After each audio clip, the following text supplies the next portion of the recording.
A lot of things we could discuss about Cerantonio, but here I just want to take a quick look at one of the problems that started bothering him about the Quran. This is from an article titled, "Why an ISIS Propagandist Abandoned Islam," from The Atlantic. The link is in the description box. We'll pick up the story after Cerantonio's conviction. In prison, he began to study the Quran in greater detail and focused on the aspects that most puzzled him. Among these was the figure called Dhul Qarnayn, the two-horned one, who appears in the Quran's 18th chapter and is believed by many to refer to Alexander the Great. Cerantonio did not see a resemblance between Dhul Qarnayn and the Alexander of history, but he noted similarities between Dhul Qarnayn and a heavily fabulized version of Alexander's story written in Aramaic. He considered that the Aramaic version may have plagiarized the Quran, but after acquiring a copy of the Aramaic and translating it for himself, he determined that the reverse was more likely. I always knew that being proficient in Aramaic would one day prove useful. If you ask Muslims today about Dhul Qarnayn, they'll usually insist that it's not Alexander the Great. They say this because Dhul Qarnayn, according to the Quran, was a devout Muslim, while Alexander the Great was as pagan as you can possibly be. So, to get around an obvious Quran blunder, Muslims claim that Dhul Qarnayn is actually someone else, not Alexander. But this response only works if you're not at all familiar with the legends about Alexander that were circulating in the Middle East during the 7th century. Except for the part about being a Muslim, Dhul Qarnayn in the Quran sounds exactly like Alexander the Great in the popular legends of the 7th century, and he doesn't sound like anyone else ever. So when Muslims tell us that Dhul Qarnayn isn't supposed to be Alexander, they're just denying the obvious. Imagine if Muhammad were delivering revelations today in our time. He comes out and says, "I just received a revelation from Allah. It's a revelation about the man of the red coat. The red-coated one hath a white beard, and lo, he is jolly, and lo, he is a Muslim. He saith unto the elves that maketh the toys, Behold, Christmas is nigh. Finish the toys so I can climb into my sleigh and deliver them to the children around the world. I know if they've been naughty or nice. Bring me Rudolph, ho, ho, ho." Anyone hearing that would immediately think, hey, wait a minute. That's Santa Claus. The story of Santa Claus was originally based on a real person, but now it's just a bunch of silly stories. The real person wasn't a Muslim, he was a Christian bishop. This can't be a revelation from God. But as soon as you point out the mistake, the response from Muhammad's followers would be, no, the revelation isn't about Santa Claus, it's about someone else. Okay, who? Who's it about then? Who else fits that description? Same thing with Dhul Qarnayn. Realizing that Dhul Qarnayn was not at all a real person, but was rather based on a fictional account of Alexander the Great, instantly left me with only one possible conclusion. The Quran was not divinely inspired, he wrote. It had taken Alexander the Great fan fiction as fact. Of course, I would have preferred to discover all that 17 years ago and avoided much trouble. He has therefore abandoned not only ISIS, but Islam and religion as a whole. He is an atheist and admires the God Delusion author Richard Dawkins. Notice, because Cerantonio could read the Alexander legends for himself, he knew that modern Muslim responses to the problem were false. Dhul Qarnayn in the Quran is supposed to be Alexander the Great. But not only is Dhul Qarnayn in the Quran a Muslim, when Alexander most certainly wasn't, the stories about Dhul Qarnayn aren't taken from the actual history of Alexander the Great, they're taken from 7th century fan fiction. Muhammad took popular stories about a popular figure and turned the popular figure into a Muslim for his new religion. Okay, so we heard the gist of David Wood's argument about Dhul Qarnayn being Alexander the Great, and the Quran supposedly copying off a Aramaic source of the Alexander romance. Now, I'm going to be refuting the claim in that, the specific claims in that video.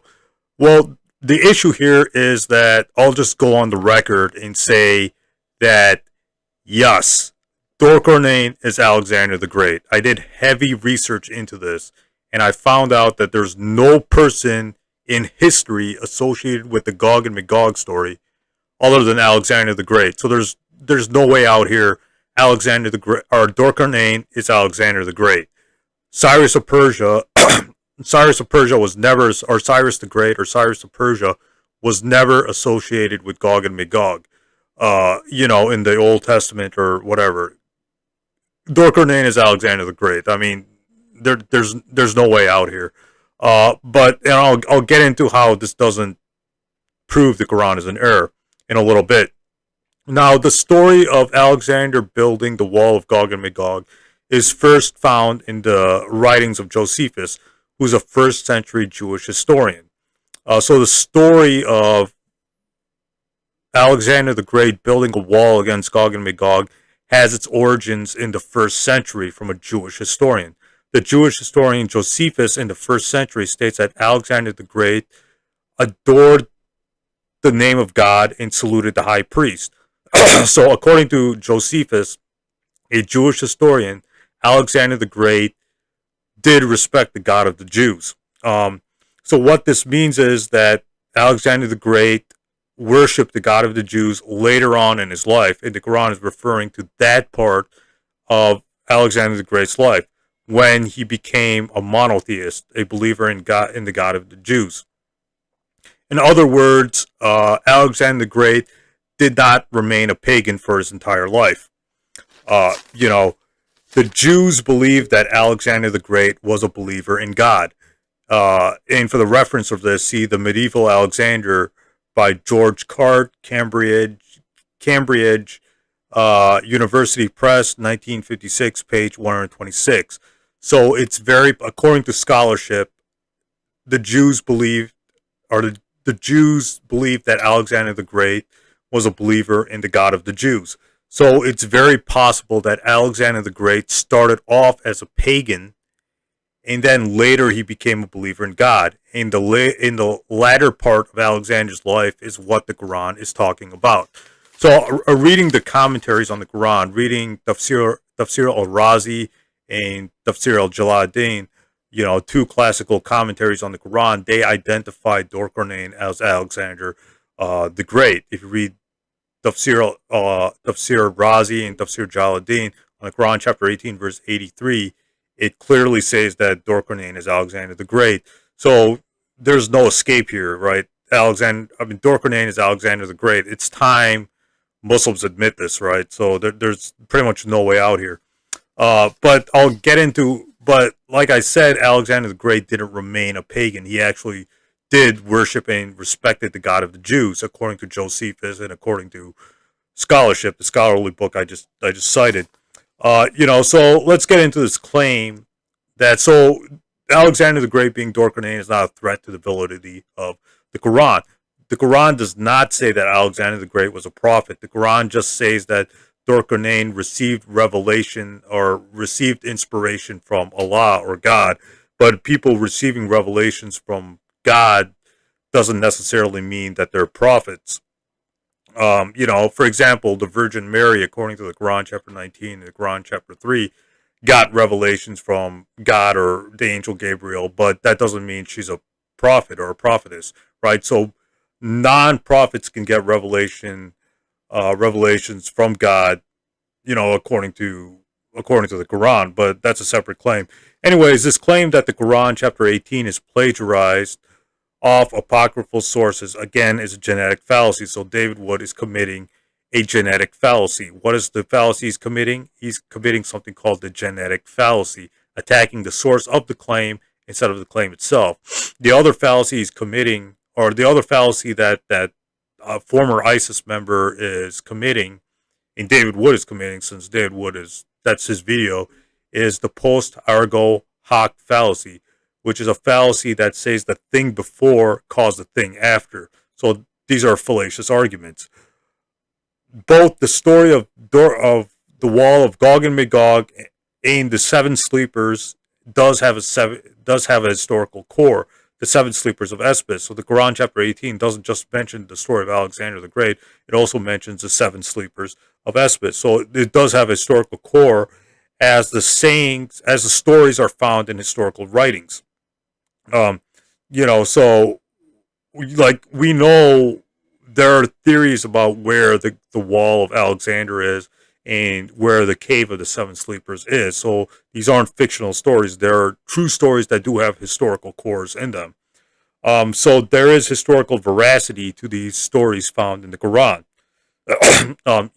So getting to the Quran copying off the Alexander romance, there's a serious problem with that accusation. Well, first of all, the person in that video, that ISIS member, says that that the Quran copied off an Aramaic story of Alexander the Great. Now, I'm guessing that what he's referring to, what that person is referring to, is the Alexander Romance. The problem is the Alexander Romance was not written in Aramaic, so I don't know what that person's talking about. That's not true that the Alexander Romance was written in Aramaic.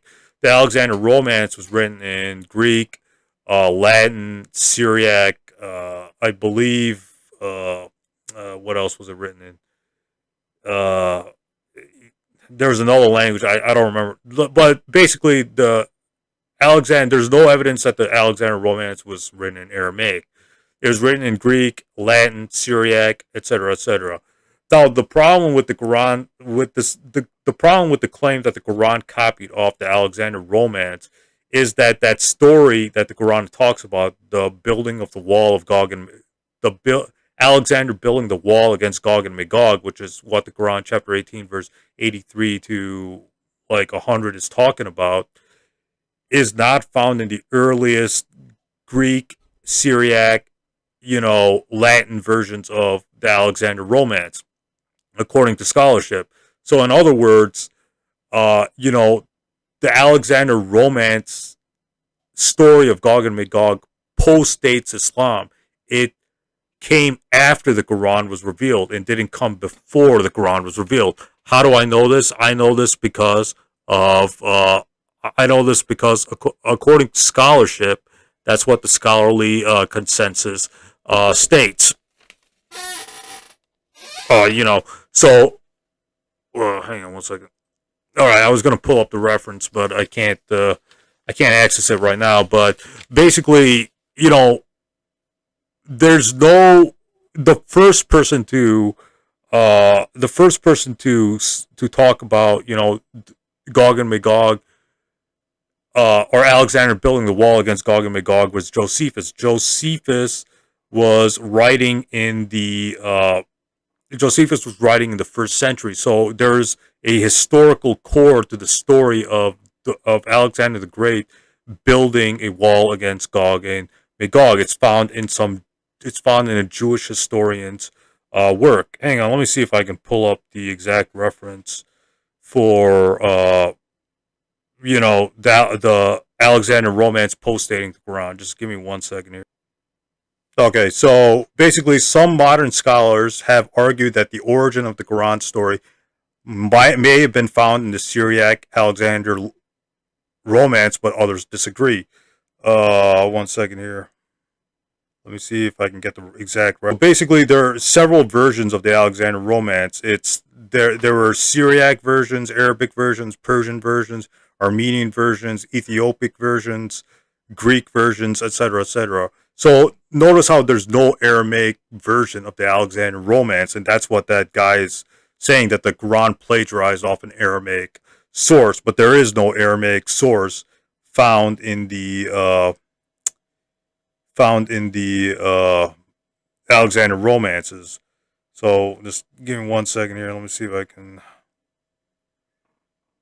So basically, the Syriac Alexander Romance came in 629 and 630. So this Syriac Alexander the Romance postdates the Quran. It came after the Quran. It didn't come before the Quran, according to scholarship. Okay,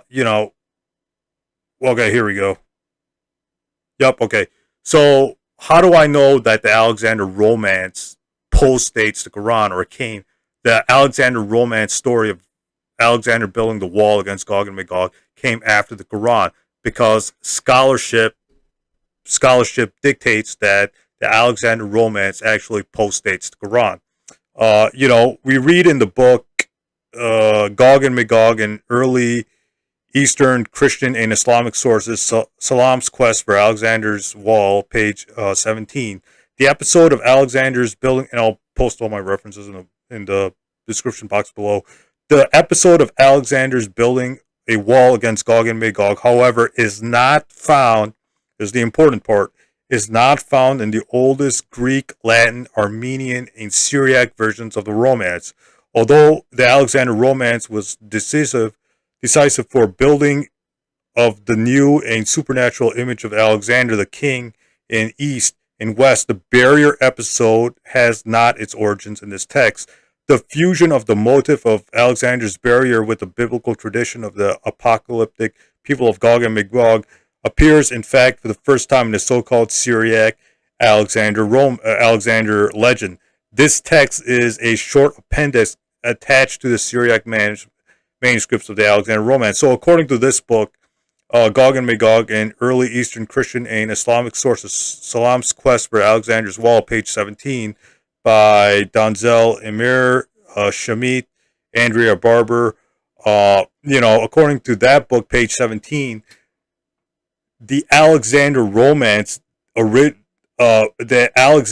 episode of Alexander building a wall against Gog and Magog is not found in the oldest Greek, Latin, Armenian, and Syriac versions of the Romance. In other words, this whole story of Alexander the Great building a wall against Gog and Magog came after the Quran. It came, let's see here, when did it arise? It arose sometime in the 7th century. It arose sometime after the Prophet Muhammad died. According to scholarship. So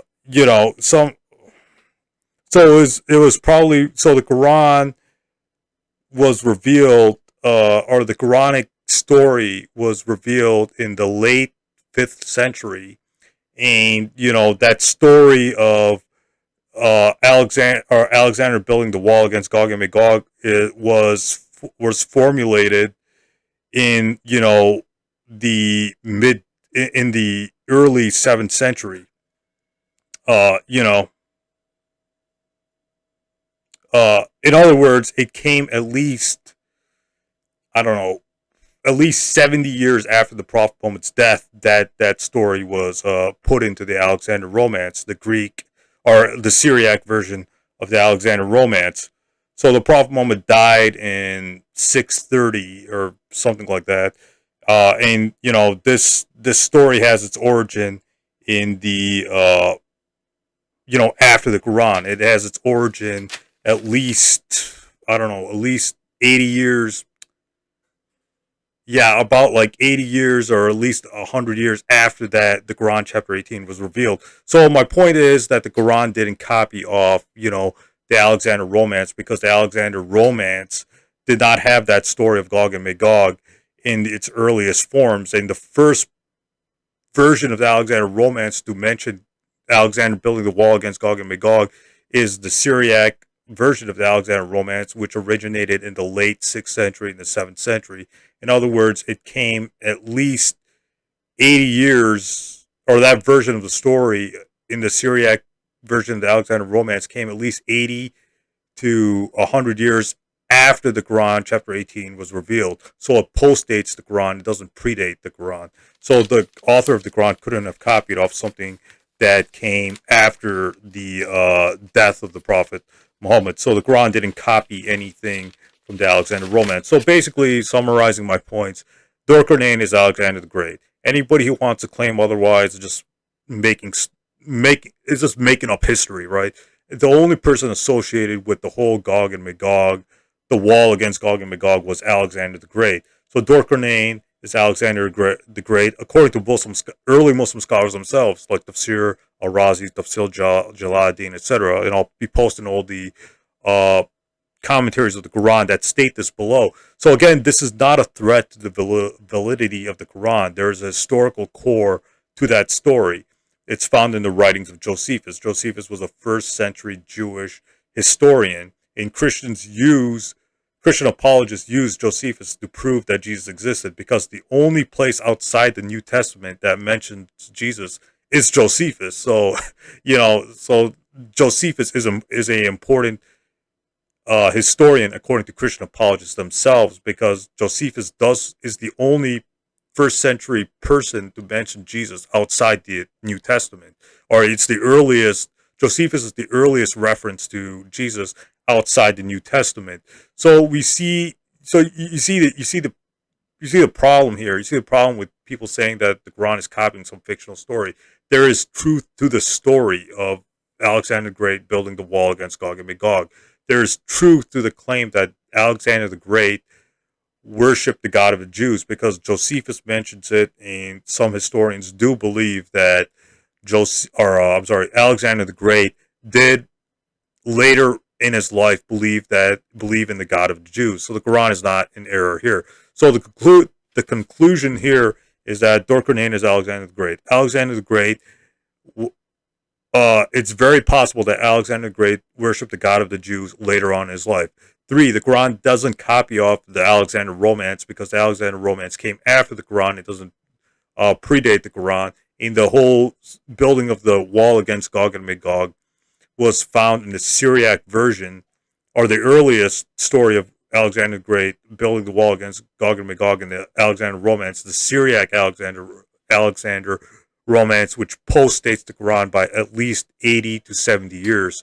So the Quran didn't copy off any Alexander Romance. Dorkernane is Alexander the Great, and Alexander the Great did believe in the God of the Jews later on in his life. So the Quran is not in error here, and the Quran didn't plagiarize anything here. So David Wood debunked, and that former ISIS member debunked. Stay tuned, more videos are coming up ahead, and I'll be posting all my references below.